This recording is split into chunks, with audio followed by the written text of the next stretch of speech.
Oh, baby. Episode 10. I'm in the double digits now with over 500 downloads. Thanks to all of you who have tuned in with me thus far and those of you who are just joining. I've been on my grind these days. Rest assured, I have a ton of content coming your way. It's just going to take a cheeky bit of time, so stay tuned. For today's episode, we have Eric Z. Yang. Eric Z. Yang does virtual summits making six figures a year, and he's only 24. This guy was born and raised in Paris, went to community college in California, started his own successful business, and is now rocking the digital nomad life in Bangkok. This guy is a god, mate, and a true inspiration for young entrepreneurs and Asian dudes everywhere. Here are some takeaways. Go for the ask. Don't be afraid. For getting a great gift for someone, the edge you have over anyone is attention to detail. You got to know the 5 love languages, your own way and other people's ways of receiving and giving love. I love to show and receive love in all 5 ways and adapt according to the relationship. Don't feel guilty for the ask or for selling something. We talk about having the right intentions versus expectations. Don't do something good for someone always expecting to get something in return. Just treat people with the right intentions and do your best. Spread intent as much as possible and give as much as possible without expectation. Nobody owes you anything in life, business-wise, romantically, or financially. Be a great guy, just to be a great guy, not just to get money or to get laid. Don't spend your time networking with babies. Try to surround yourself with people who are higher than you. We talk about the potential for the virtual summit industry. Anyone can dive into it right now and build something for themselves. We also talk about being a knowledge broker. You can build authority just by being a knowledge broker, not an original content creator, but someone who shares other people's content. That's actually what I'm doing. Not only am I making original content, but offering a menagerie of different characters, ideas, and stories on this platform for a specific audience, you. If a bum like me can do it, so can you. And if you want to do a virtual summit, now's the time to do it. The last takeaway is find people who are journey-oriented, who appreciate the climb, and share experiences with you that you can look back on together. Eric is amazing, not only because he's brought tens of thousands of people around the world to virtual summits that have made him hundreds of thousands of dollars, but that he's on his own awesome journey to reach his own personal summit with all the meaningful relationships and experiences along the way. I'm on a journey to my own personal summit. So imagine this dream. A rooftop party on top of a grand skyscraper overlooking a gorgeous tropical paradise with a beautiful beach, perfect weather, clear skies, and the most glorious sunset you've ever seen. I'm surrounded by my peers, mentors, and students, all celebrating with cheeky, tasty umbrella cocktails, laughing so hard, having the best time of our lives. We've all fallen madly in love with life and each other, and we dance the night away and lose ourselves in the vibration of the music. Mime Timers, I would love for you to join this party. In about 5 years, I hope to see you there someday, having a drink with me, talking about this episode and how you reached your personal summit. What is your personal summit? What is your dream high point? What are your wildest dreams? How do you want to get there? There's no better time than now. Let's climb this journey together. If you enjoyed this episode, please share this with a friend who might find it entertaining or valuable. Hit me up on Instagram at MimeTime or email me at mime@mimetime.com. I'd love to hear what you think. Also, please help a brother out. I made an Amazon affiliate link. Yay, I'm one of those people now. Just in time for Amazon's announcement to cut down commissions. But anyways, you can support the show by purchasing stuff on Amazon through my affiliate link on my website at mimetime.com/support. It doesn't cost anything extra, and we get a cheeky little kickback. Anyways, enjoy the interview. Thank you so much for listening. You know what time it is?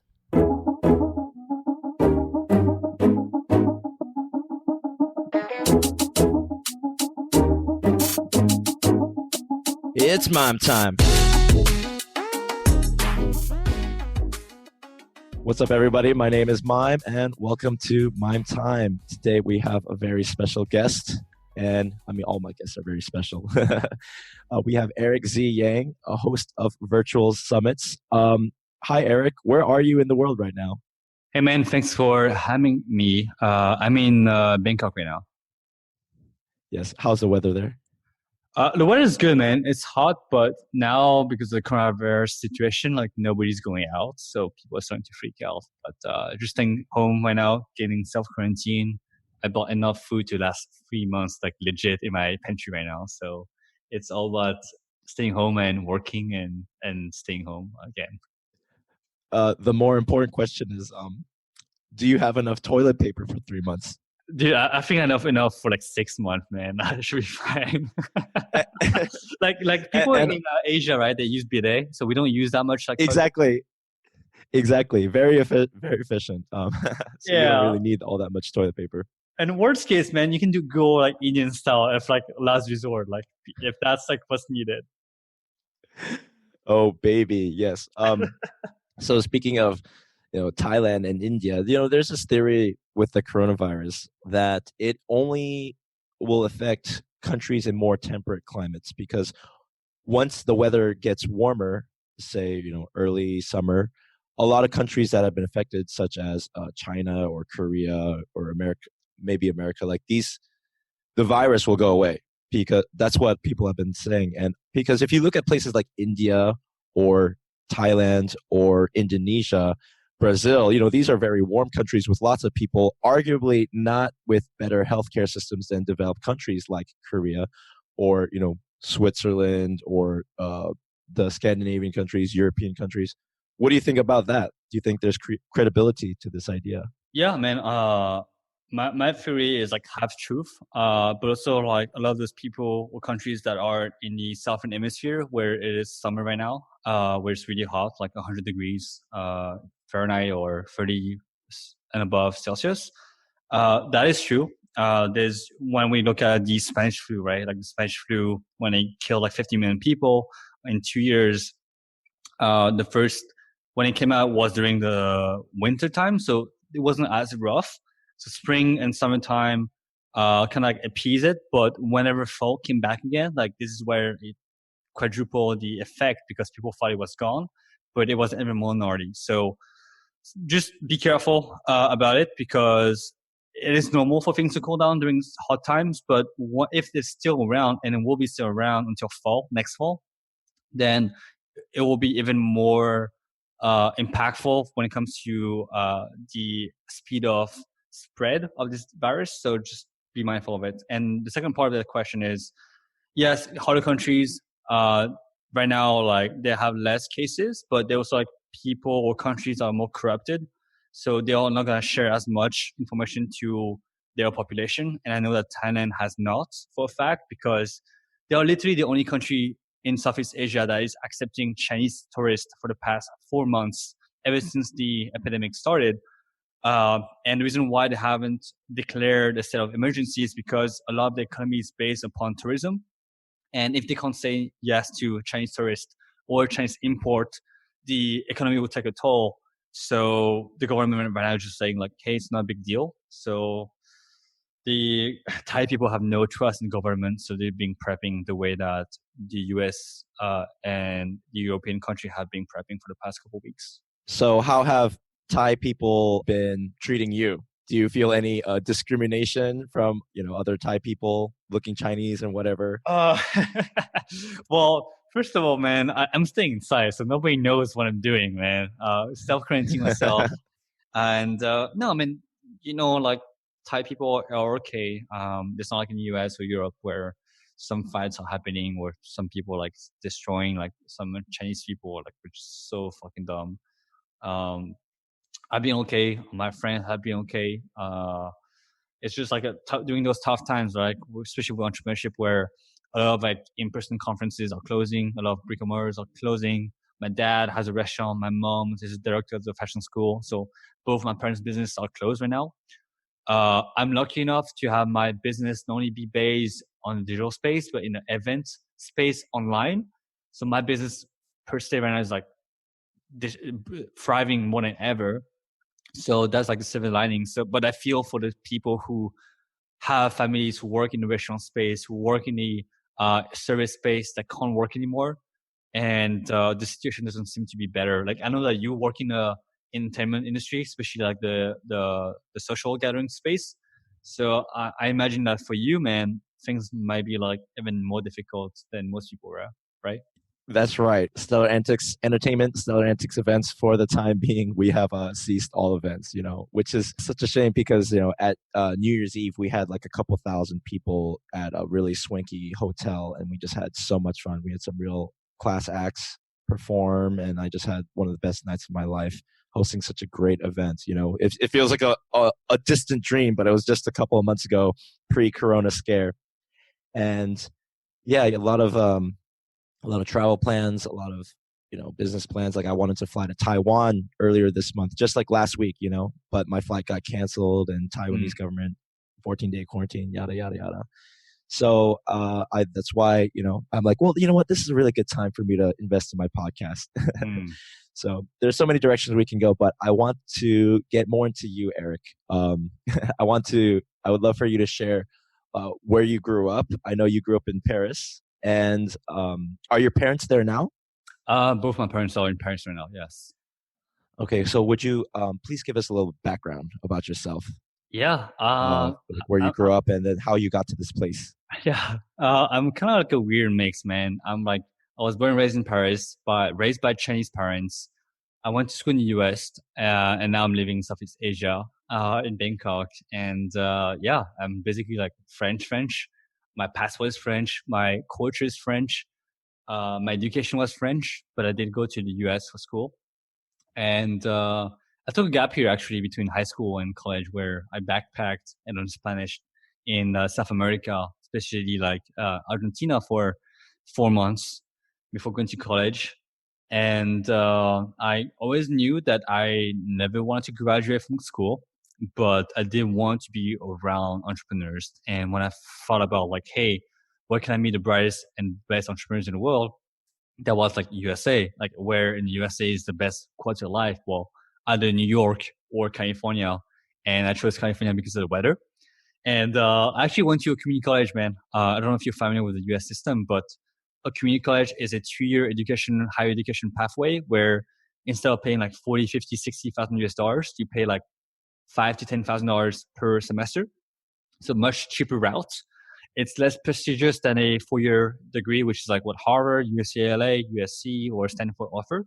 But my intention was getting a visa so I can travel around the States, so I can go to business conferences between classes. And because it was a community college class or whatever I was taking, the class was easier, right? So I will pack everything from Tuesday to Thursday. I have a 4 day weekend from Thursday night to technically Monday night. And I will use that time to go to business conferences and learn from entrepreneurs that will meet around the way, man. Wow, so you went to community college in California, Yeah. and then from there, like, where did these 4-day weekends take you? That sounds awesome. Yeah, man. I would literally take the train. Like there was a train from my city, Santa Barbara, right, to San Diego. It would take an average like 5 hours and a half. And this is where I would do my homework.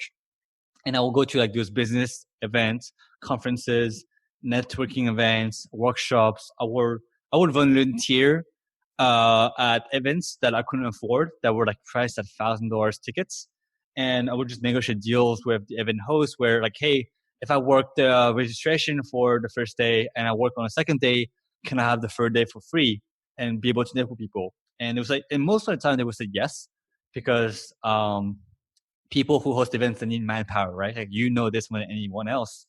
And because people have seen me for the first 2 days, I'm literally like one of the first guys they meet when they get the tickets or their badges. They see my face around. So on the third day when I talk to people, they're like, "Oh, Eric, you're here. Like, what brings you here? And talk to me more about your life."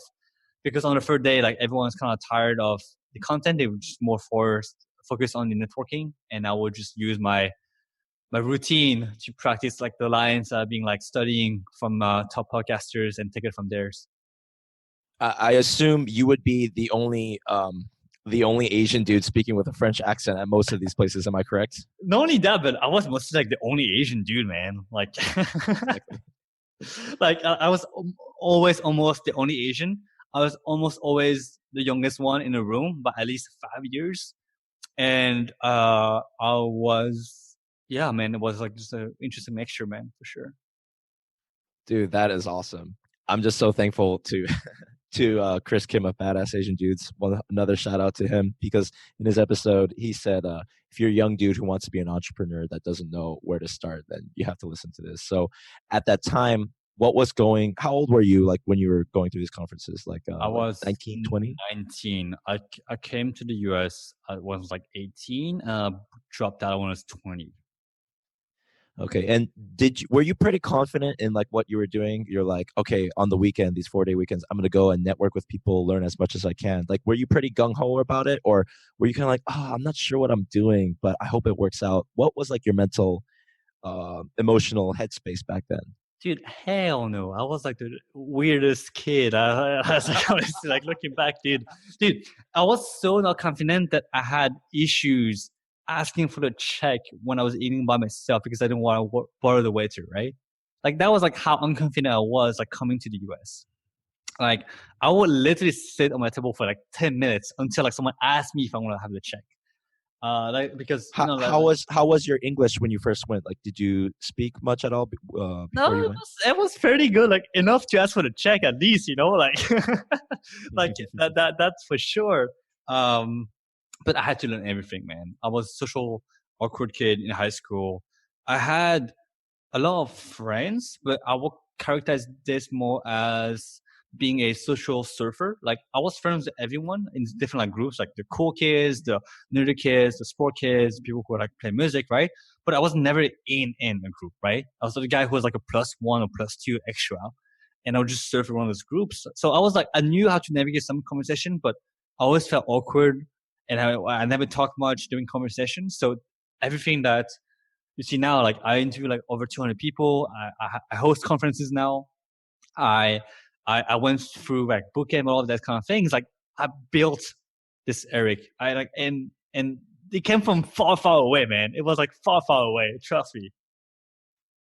Wow, that's pretty awesome, dude. That's so cool. I remember one takeaway for me from that interview you had with Chris was don't be afraid of asking.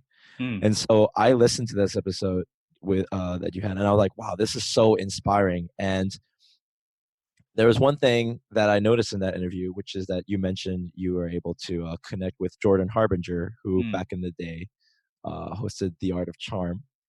And I started listening to him a couple years ago with his show, currently the Jordan Harbinger Show podcast. And I thought this is an opportunity because we're in this same Facebook group, we're in the same community.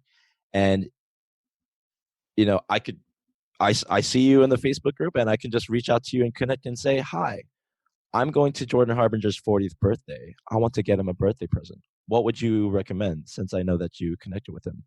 I thought that was me implementing that advice, that takeaway from Chris's interview with you, which is I asked you for something. So I asked you, one, hey, what do you think would be a good gift for Jordan Harbinger? And two, can we have an interview? So I want to thank you personally. I want to thank you personally because for several important reasons that I'll get into, but because Jordan, he loved the gift. You said I should get him chopsticks, and he thought it was so cool. And I wish you were there. And again, I just have to thank you for that. And two, thank you for having this interview with me again. What gave you this idea? What gave you this? What at what point did you learn? You know what? I shouldn't just ask people for everything. And what's the best way to ask someone for something? yeah. First of all, is it good to hear that Jordan appreciate your gift? And like his wife is Asian, right? I think she's Chinese, and like Yes, Jordan and Taiwanese I, American. yeah, right. Like Jordan like loves Asian culture. He loves Asian food. So I think like that's why like I thought like, hey, this would be a good gift for him. So again, this comes to paying attention to what people like, and then remembering this, and then be able to like share that information. So the the edge that you have over anyone else is your attention to details, and that's what's gonna make you memorable, right? And the reason why I remember this with Jordan is because he had a huge impact in my life. But I do this with a lot of people. Like whenever I talk to them, like, hey, like what do I remember of this person that makes them different that I appreciate, so that the next time if I were to meet them, I can give them a gift. And different people have different type of way of appreciating love, right? Have you read the book like The Five Love Languages? Five love languages, yeah, like Yeah, a long time ago. It's like right, some one language is like touch, and another language is like words, and another right. language is like through gifts or something like that. Yes. So really fast, like this is not only for dating, but also for relationship with friends or like platonic or business relationship, right? Like how do you make someone feel appreciated and loved? Because you might see couple fights where the situation might be like this, where a wife, is mad at her husband, because the husband always working and he's never there at home, right? And the wife complains, and when they just blow up and they fight, like it's the fight of the century. And for the husband, like he doesn't understand because he's working hard at home, but he's making a lot of money so that he can afford to pay for a high, vacation with his wife like twice a year. But the wife doesn't care about it. So not only does the wife feel like she's not taken care of by the husband, but the husband feels like he's working for nothing. So this is like where the conflict comes in. And this situation is happening because people have different ways of giving love and receiving love. So for the wife here, like one of her way of receiving love is quality time. Like she doesn't care about the gift. She cares about the quality of hours that she has spent with her husband or boyfriend. And here can be applicable with your business partners. Like they don't care about gift. They don't care about you saying they're good looking or they're nice. They just care about you being present with them. So the list is: one, quality time; two is gift. Like obviously, like this is pretty much self-explanatory. Three is act of service. For example, like taking out the trash or helping someone with a task they're doing on, so they actually don't have to do it, like wash a car or something like that. Four is physical touch. We like, again, this is pretty much self-explanatory, like touching them, kissing them, or just getting high fives or a hug. And the last one is a word of appreciation, right? Like you saying like, hey man, I really appreciate you for saying like that Jordan Harbinger loved the gift.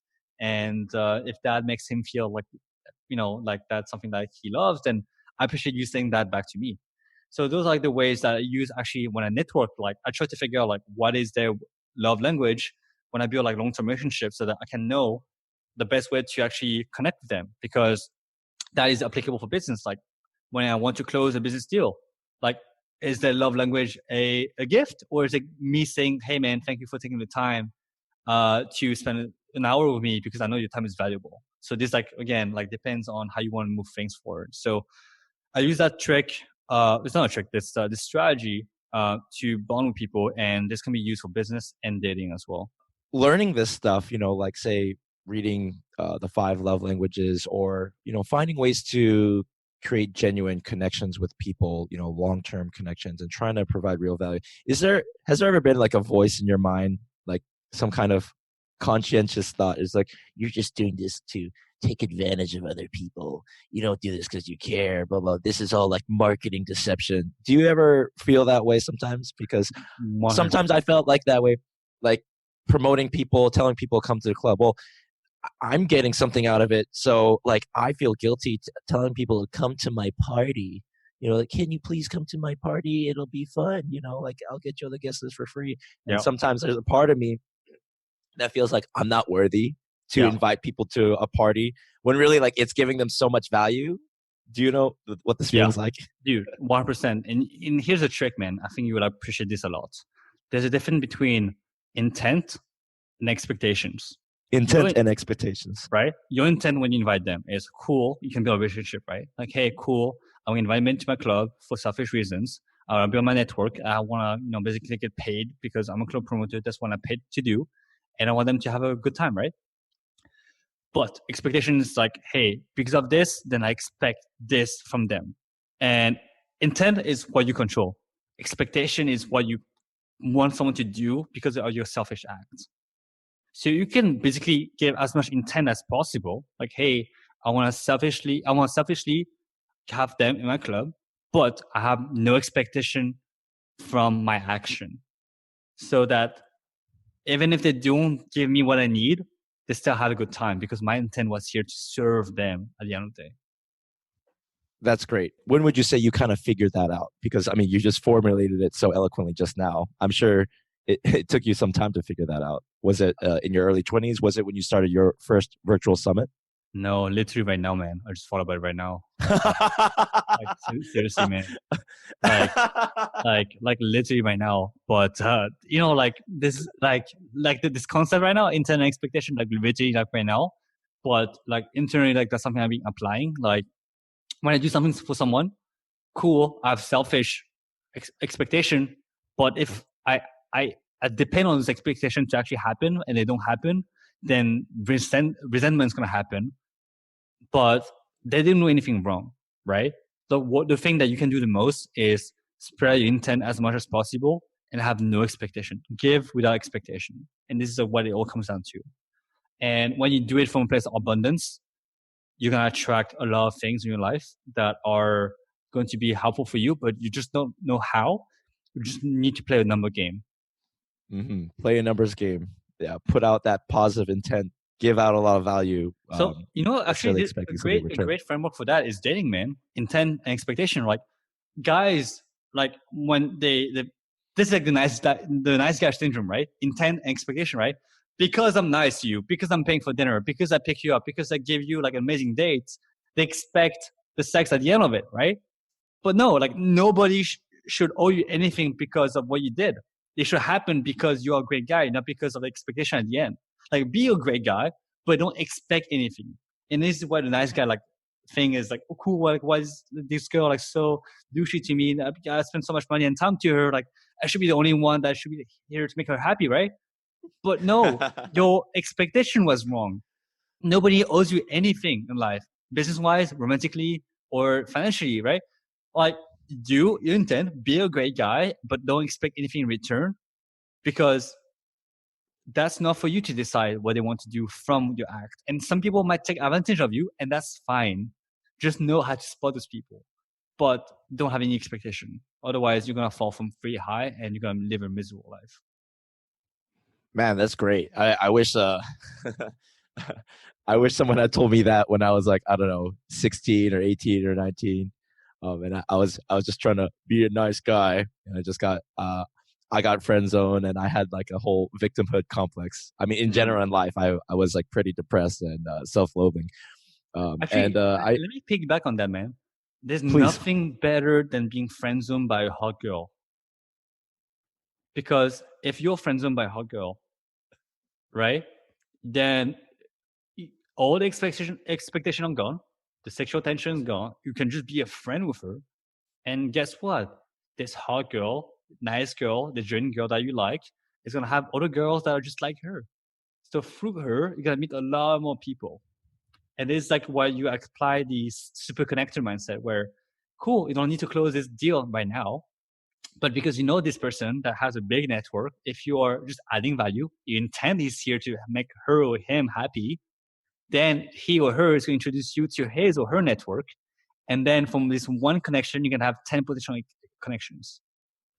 So even a loss is a win for you if you play the long-term game. That's amazing. And I think that's a perfect example of just reframing a situation, reframing something that most guys would see as a negative outcome.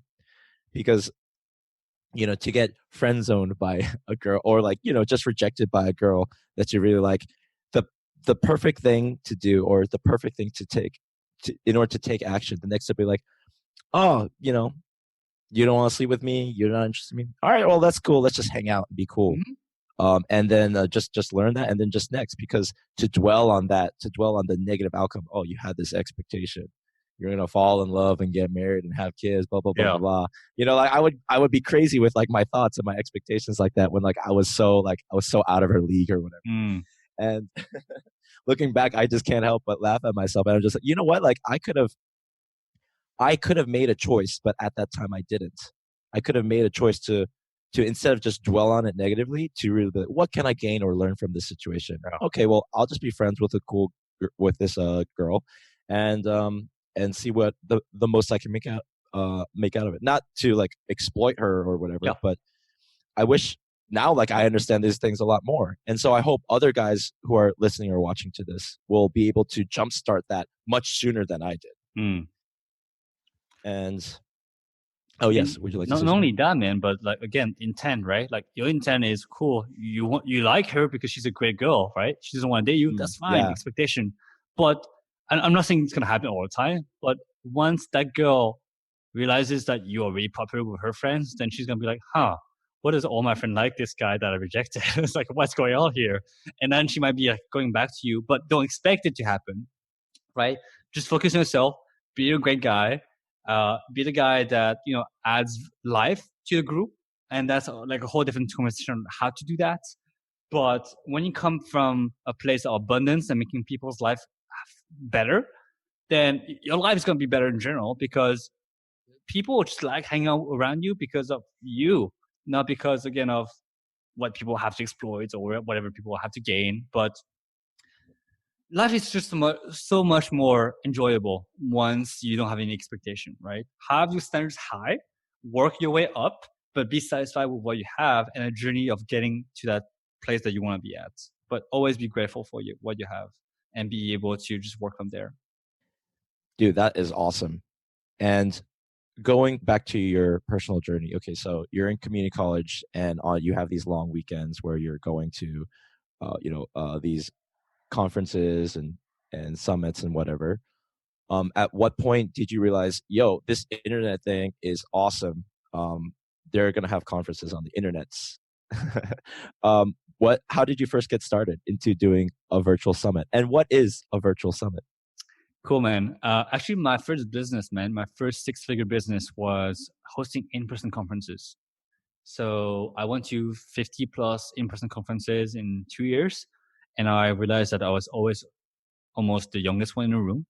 And I was like, cool, like the people who are successful at 22, they didn't start at 21. They started at 15, 16, 17, right?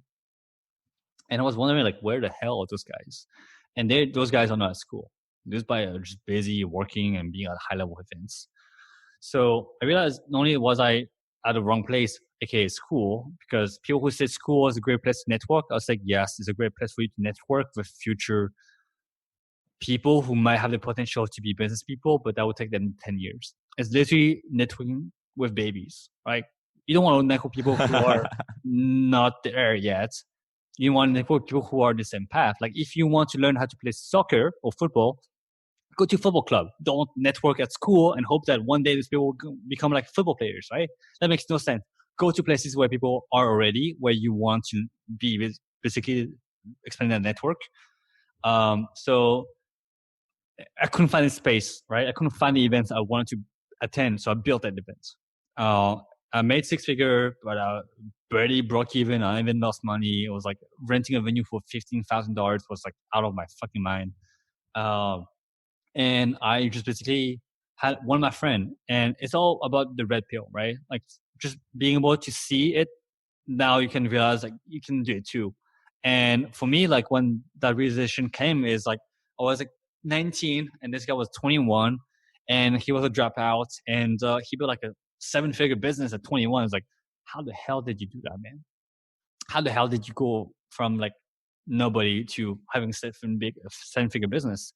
Well, he said, I launched a virtual summit. And his business on the back end was helping people how to self-publish a book on Amazon.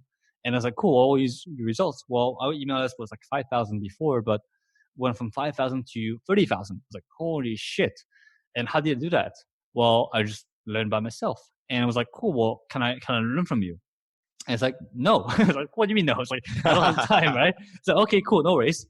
So I researched virtual summit. I basically built a virtual version of my conference where I had 30 entrepreneurs under 30 teaching about digital marketing. And actually, What year was this? Sorry. that was 2017. It was like 3 years ago. I was 21. And before I dive into like what a virtual summit is, like, I mean, let me talk about the results really fast. I got 1,000 people on my virtual summit. I literally made 15 times more money on a virtual summit than I did on my in-person conference. It took me half of the time, and 3 of the speakers become my clients 2 years later. So technically, I made 120K in profits by launching a virtual summit with no ads. I raised $10,000 in sponsorship money, which kind of covered my cost as I experimented with the process. So, what is a virtual summit? It's basically a webinar. If you don't know what a webinar is, it's basically like an online trainings, like a video where people teach you on a specific topic. And where it is, what a virtual summit is basically a combination between a webinar where you trade an email for a training, a podcast where you interview people, and an in-person conference where people come together X amount of time to attend a conference. And the beauty of a virtual summit is the fact that it is online, right? You have no local, you don't have any space restriction because it's online. As many attendees as you want. You don't have any like logistic limitation because people don't have to travel in, so it's free as well. So people have share it to the world. There's like this viral effect, and the fact that it's free and you interview 30 or 20 experts makes you as the leader of this authority. And how you make money on the back end is, since it is an event and all the videos are pre-recorded, right? Let's say you have 3 days, you have 15 speakers, 5 a day. You make each day available for 24 hours. And reality is nobody has 15 hours to spend on watching 15 videos in 3 days. So for the people who really want to consume the videos, they're going to buy the videos from you, which is called the All Access Pass. And you're going to add some bonuses on it. The And so, all day access pass? What did you All say? Access Pass. So All they're access basically pass. owning the videos, right? And you're going to add some templates, some blueprints, some script. And for example, like let's say you were to create a virtual summit on how to be a confident guy, right? The videos are great, recordings are great, but how about like templates and script for you to use, and exercise for you to use when you go approach people on the street or in the club. So anything that's practical has high value. So at the end of the day, because you have raised sponsorship money, and that's the way we have done it, where we raised 25 to 40K in sponsorship per event. We use that money on marketing. So not only do you have free leads, you have free marketing, you have free exposure, but now you own a platform that allows you to systematically grow your authority by interviewing your dream customers and audience and speakers. And we got like people like the CEO of Century 21 as a speaker for our real estate conference for free, cold email, because of the nature of this being online and high value. Dude, that sounds awesome. That sounds like some real 21st century entrepreneurship. Like that is really cool stuff. I mean, why are you sharing all this information for free? I mean, like, don't you worried about competition? Like why are you giving up all this valuable knowledge, Eric? I mean, two things. One, even if I get it for free, like if you want to come at me, like I will keep working and inventing my thing. So like even if you keep up and be at the same level as me now, I'll be already racing and building new things to test new things, right? So I'm not afraid of competition. I give my best self for free because I know that 99% of you who listen right now will not do shit about it. But the 1% that do shit about it, the market is big enough for us to share the market. Uh, I come from a place of abundance, man. Again, I'm not afraid if a girl likes another guy. I want what's the best for the girl, right? If she likes another guy, then great. Um, but I'm here to help the guy to get what he wants because I know that there'll be maybe a potential better fit for them to be together. And then if they do get married, they're just like, cool, Eric introduced us, then I'd be happy with that. Same thing applies with business, man. If I can make the connection happen between two clients that are a better fit for them to work together, then it's not about me. It's about how can I serve my clients. And sometimes the people you serve are the people who are not a good fit for them. So you say, no, you should work with this guy or this girl. Dude, that is so awesome. How big is this market? How new is it? And where do you see it going? Do you think the whole world, could you see like 1 million people in the same virtual conference? Like, would that even be practical? How big is this market? How big is the education and event space market? Those are unscalable business models. Once you go online, everything is reachable. So whatever in-person conference exists, you can create an online version of it, and then you take pieces of the education platforms, and those are trillion-dollar companies, trillion-dollar markets. So depending on the niche, right? It's a combination of market. So you go after the education industry, you go after the event industry, and you go after the marketing of that industry you want to be in. So the combination of those things are gonna make you like stand out so much more. And whenever someone asks me like what market should I go after, I'm asking them you should go after the combinations of markets. For example, I like to tackle things sideways. So a good context of that is a lot of people like to play music, right? A lot of people want to be famous actors, right? Uh, there's what teach is the art of the craft. Like, hey, let me teach you how to become a good actor. Let me teach you how to become a great musician, right? But a lot of people don't see the side way of that is how do you build a business of being an actor? How do you build a business of being a musician? Taylor Swift is not the best musician. She's the best marketer of being a musician. And be able to market that niche is going to make you even more rich because of the side way of selling the pickaxe as opposed to selling tools. And let's say again with the actor example, right? A lot of people want to become actors in Hollywood. What a better way for them to learn how to become an actor than learn the business of being an actor by having a podcast, by having a virtual summit, and interview the people that they want to work with, and ask questions from top Hollywood actors, agents, casting directors. Ask them what they want, so you can craft a package where you teach people back what you have learned about the business of that craft and be able to take it from there where you get paid to learn from the very best in the world and build super connections in this industry. And that's my spiel. How can you get paid to learn something you have done otherwise? Anyway, How to get paid to how do for you get, something you would have done otherwise. Yeah. yeah, like how do you get paid to do something you have paid for anyways, right? Instead of you learning from professors, you interview the professors and then distribute that information to the people who need it. And you make money from getting the knowledge from the very best people. What if, say, since I work in the events and entertainment spaces, what if I wanted to get into this right now and like build a platform, get speakers, get an email, build an email list? How much time would that take me? Do you think? How much time and effort would that take out of my life? A couple Right. years, depends on how hard I tackle it, I guess.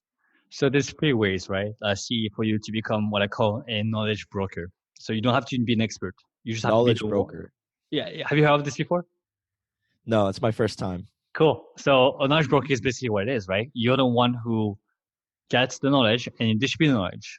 And this is what the host does. You can look at sports channels where there's a host, right? The one who comments the games, right?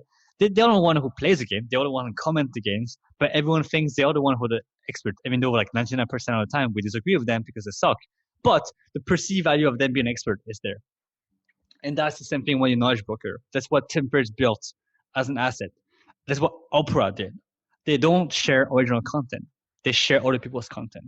But because they interview famous people, people trust them. They build authority through them.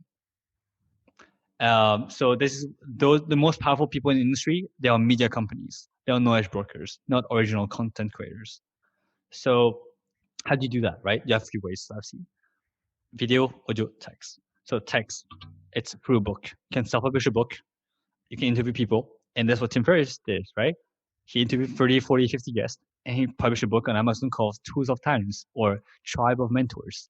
And then he became a New York Times bestseller. So you can write a book, interview people, and put it there. Two, you can have a podcast the way you do it, man. If you want to be in the event and entertainment industry, interview people who are destroying the space, people who are top club promoters, people who host the parties of the century, people who host parties for celebrities. How do they build a brand? How do they build a market? How do they negotiate contracts? And the people that you want to interview have the answers that you're asking yourself. What would they do if they were in my shoes? You can ask them directly instead of just trying to figure yourself out.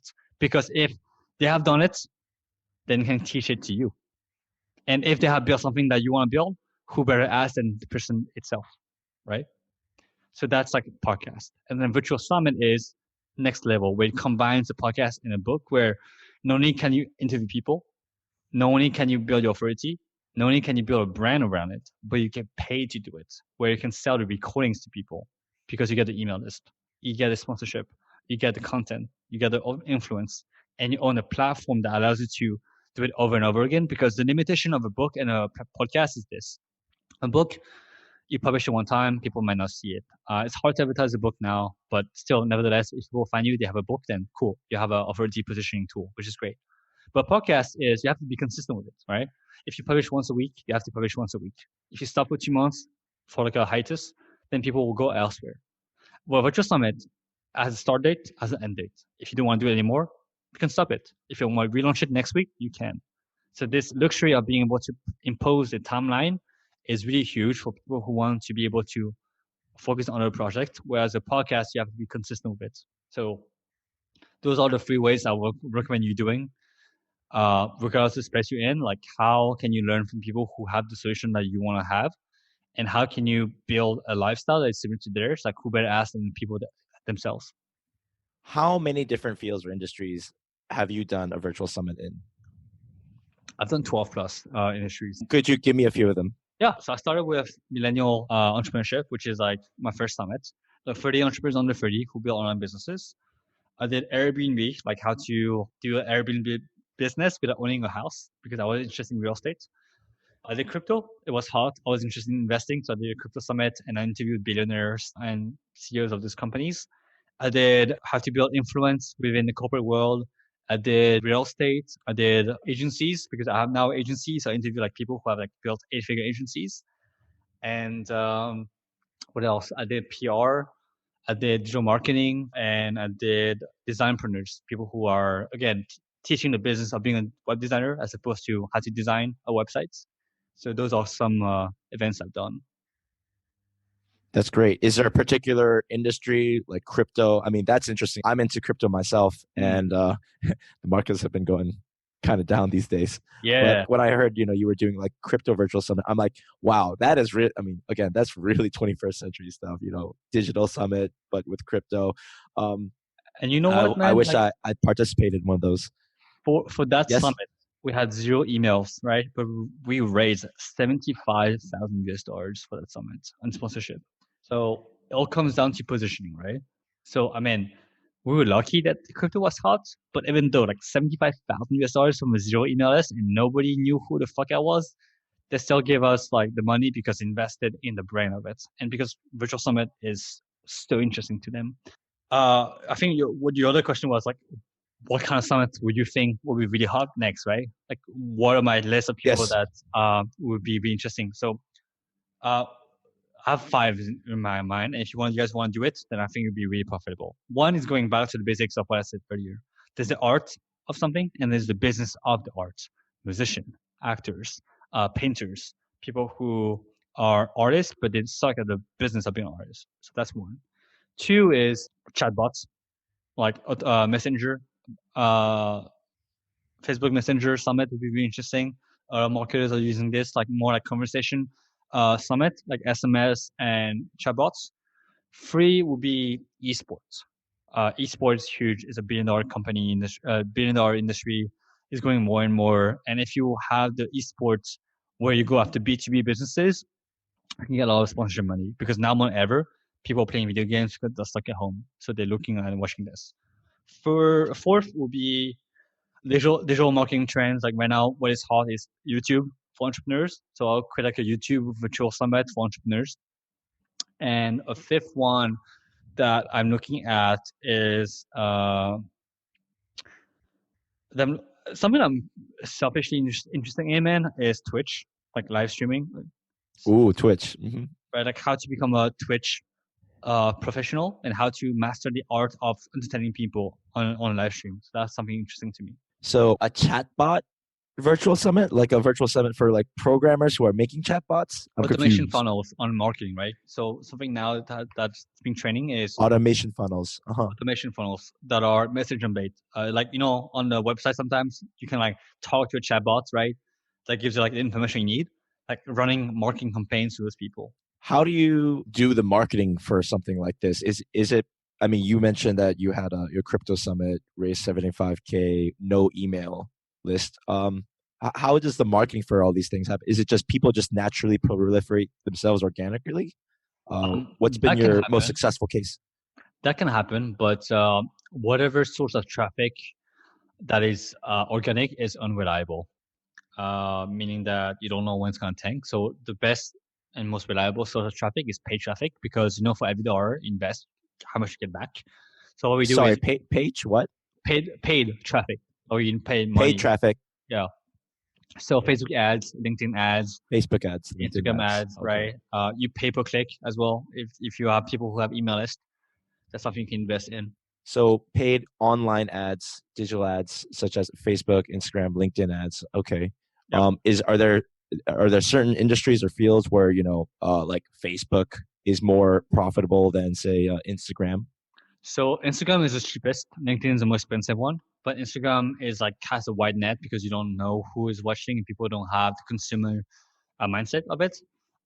If you sell a physical product, Instagram is the best. Uh, if you Amazon is the best if you want to sell a physical product, Instagram is the physical best. product. Yeah. If you want Instagram is the best Instagram for the a best. physical product. Yeah. Aha. Okay, I see. If you want to sell B2B, LinkedIn is the best. And Facebook is a hybrid version of those two. What about like say your crypto summit? How is the marketing done for that? If you don't mind me asking. Yeah. So I would do LinkedIn. I would do LinkedIn ads, automation ads, and it's more expensive, but you can target people much more accurately on LinkedIn. But I will retarget them on Facebook and Instagram, where if people come to your page, they don't sign up, that's fine.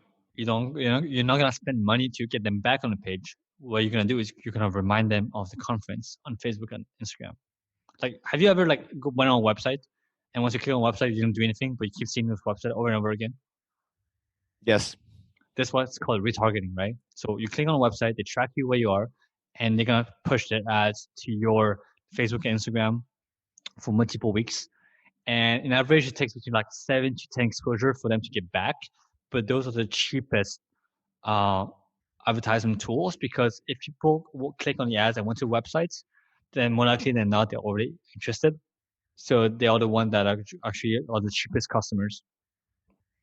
Uh-huh. I see. Wow.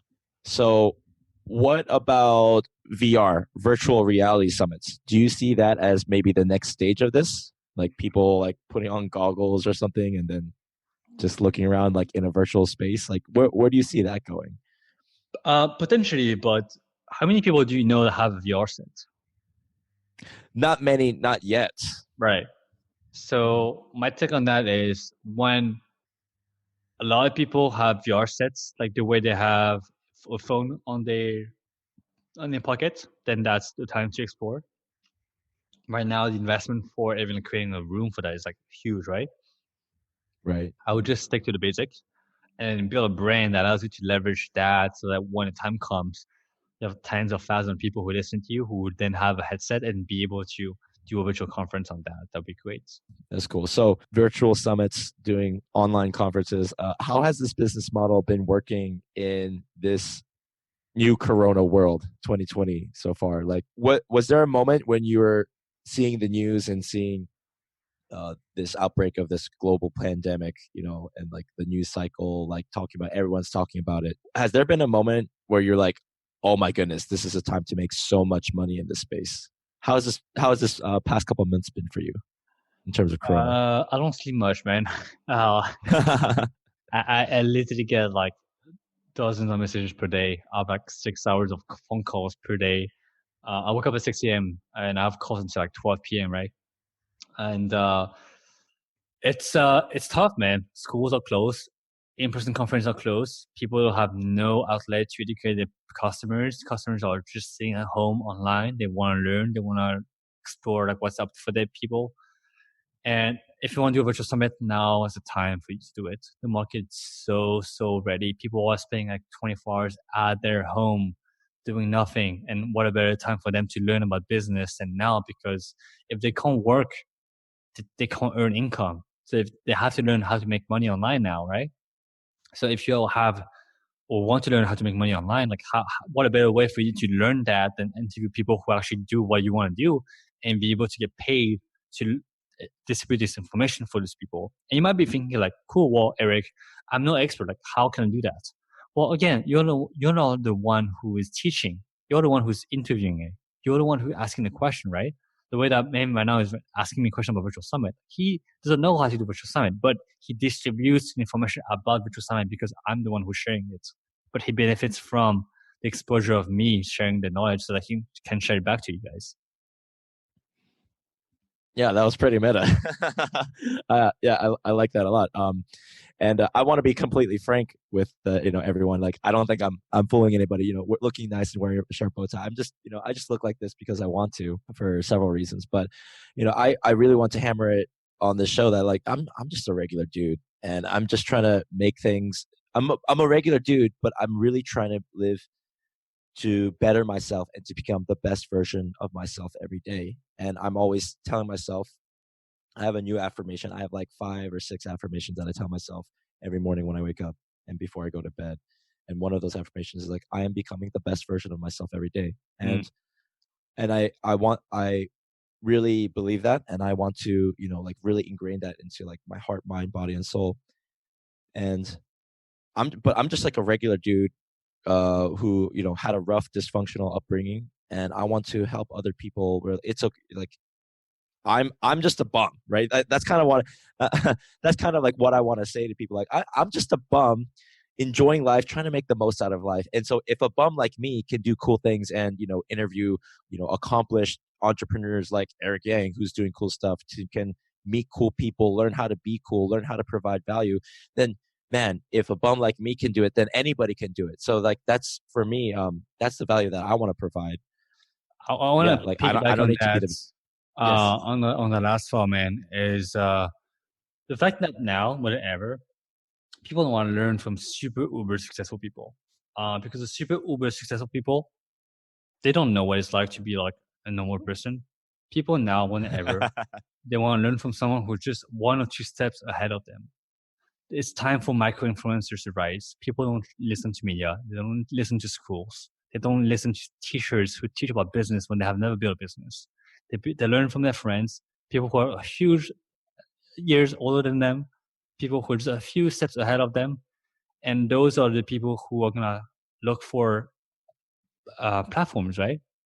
And this is where you saying like and sharing your story, well, again, going back to this thing where your role as a leader is to point people towards the right directions and be able to portray and share your personality type online and be yourself, because you're going to attract the people who are just like you, and you're going to reject the people that you hate.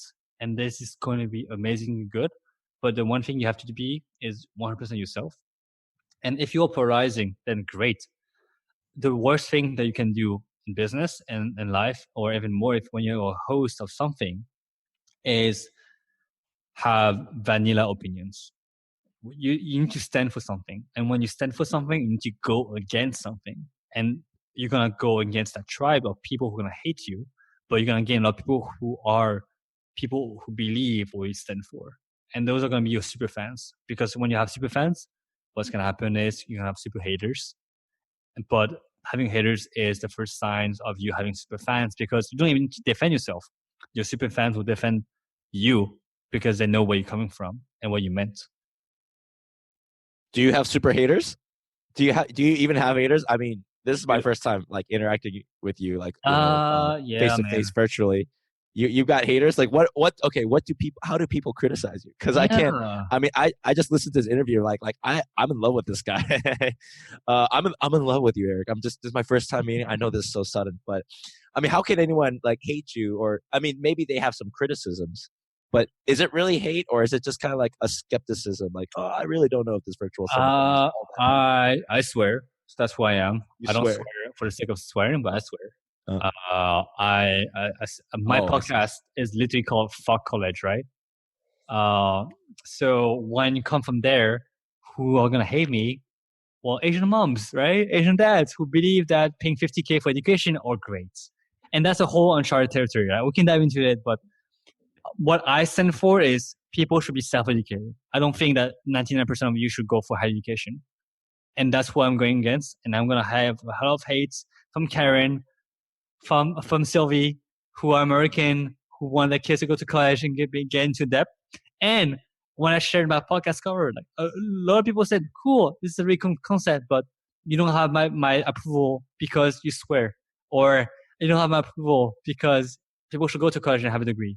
So yeah, I do have people who disagree with me. Okay, I totally understand 100%. And first off, I wish I had listened to you when I 10 years ago, when I was like, I'm 27 now. So if I was 17, I wish I had started listening to your podcast. So if you're 17, if you're like, under 30, under 20, before like thinking about going to college, like listen to this, listen to Eric and his podcast. Because I wish I did. And second, I now I remember, okay, you posted on that Asian Hustle Network Facebook group, didn't you? Mm-hmm. Yeah, you mentioned your podcast, and I remember now, there was a hater. There was a lady who commented that she was in disagreement, and it seemed like she had like an emotional reaction. It's just a Facebook comment that I saw, but she seemed offended by the name of your podcast, and like, okay, like I understand that, but at the same time, that also, because I saw that haterness, I actually became like, you became more endearing to me, because I saw like you had this person who was like in strong disagreement, but you were still trying to stay true to yourself. Like, do you know what I'm talking about? On that, man. See, I didn't even defend myself. Other people defended my point of view. And those are people who are starting to become like, cool, like Eric is saying something that I believe in, and I can defend him because we believe the same thing. So my quote unquote fan that I just discovered on that thread defending me. I didn't have to even deal with the hater, because Did you even know those people? No, like those people, like no, like literally, like, I got like 800, 900 likes on my post, right? And I had like 400 comments on my thing. But I know like maybe like 5 of my friends were on it, right? And people were like either like fuck yeah or fuck no. But the worst you can do is make someone feel like, I don't care. You need people to react to you. You need to be a reactor of emotions, whether it's positive or negative. But as long as we're going back to the same thing, intent, right? The intent needs to be good, because this is where the story comes from. You need to be a reactor, or what is it? A catalyst? You need to be a reactor of other people creating of other people's reactions. You need to create other people's reactions. You can't just be milk toast vanilla opinion guy. Yeah, I see. Don't be a hater. Wow. Don't be a hater, but share your opinions. Do you see yourself making a lot of money this year, or do you see yourself surpassing 2019 in terms of revenue? My goal for this year is 7 figures. I have a couple of like potential 6-figure deals in the pipeline, and I want to create a lot of things this year. One of my goals is, one of my secret goals is be like almost like the Asian Gary Vee, where I'm going Asian Gary Vee. Ooh. Yeah, like it's not like I want to become like him, but I want to have his level of impact when it comes to school, giving my best thing for free, built an empire from a place of goodness and abundance. And if you want to take my things and do it for free and take it and become successful, dude, I'm fine with that. Like the world is such like an abundant place, and more than anything else, like I can relate to the pain of being an Asian entrepreneur, which is like cool. You think you should go to school, you think that you have to be socially awkward, but when it comes to the role models, I think that's the reason why you reached out to me, man. When I was on the podcast with Chris, is I said the role models that we have as Asians, who are they? Like, who do we look up to? Bruce Lee, Jackie Chan, like who are those famous people, right? It's like even in Hollywood is pretty much inexistent, right? The people that we follow, maybe like YouTubers like Wong Fu or stuff like that, Ryan Higa, right? But how many Asian entrepreneurs that are in their 20s or 30s that are not like Jack Ma level, right? That are not like CEOs of billion-dollar companies. Like how many like leaders that are just 2 steps ahead of most people out there? And that's answer is like no, not. And I wish I had a mentor that was a few years older than me who can show me the roadmap of being an Asian entrepreneur. And I didn't have this person. I had to learn from other people, which is fine. But I want to create content and a space with people who I wish was me a couple years ago. And because I didn't have it I'm gonna create what I wish I had. I was going to ask you, what your long term vision is, but I see it now, and that's super exciting because it's actually funny. I feel like since I started listening to this podcast, I mean, that's why I love Chris Kim, badass Asian dudes. I mean, this community that thanks to him that you and I are connecting. First off, like since I met him, I thought like this guy's is like that. He's a few years ahead of me, but he's location, financially independent and just like living such a awesome badass Asian dude life, and he also feels that. And I think that's why we're like all resonating at this similar wavelength. Like, where are the role models for Asian men, in terms of say entrepreneurship or just being strong, confident men who are living life on their own terms in whatever capacity that may be. And now it's just like, well, now it seems like there's a growing abundance of them. Like we are on this rise, and we are because we're at this awesome place in the. I think I would say, like this is the way the new Asian wave of personal, financial, entrepreneurial success, personal fulfillment, wherever it may be. And I think we're right on this cusp, and I'm so excited to be a part of this because while I may not have had that, now I know all these awesome people around me, people who are established in their fields and are continuing growing, like yourself. Last week, I had an interview with Johnny FD. Did you ever like listen to him or read his blog? Yeah, the nomad dude, right?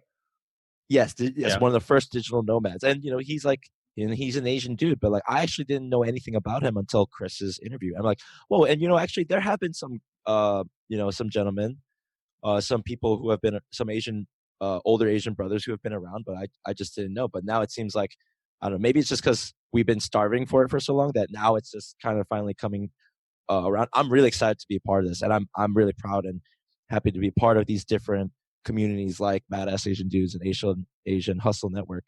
Where do you feel you are happiest?